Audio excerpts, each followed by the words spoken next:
But this cable has got a new lease on life, and they do sell these new, although they're an old-fashioned solution to an old-fashioned problem that has now resulted in them having a new use in studios.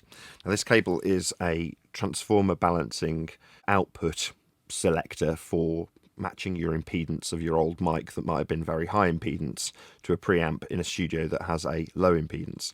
So you can take your mic, flick a switch, and change the impedance via the cable into your preamplifier.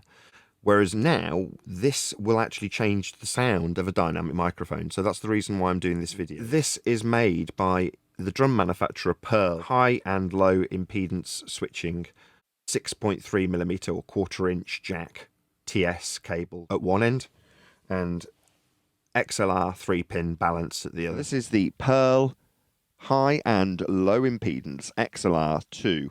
6.3mm, that's quarter-inch TS jack with a 5-meter cable in between. So this cable has the facility to switch between high and low impedance. And back in the day, this was useful for taking your very high impedance mic into a low impedance studio preamplifier. Check, check, check, 1 2 1 2.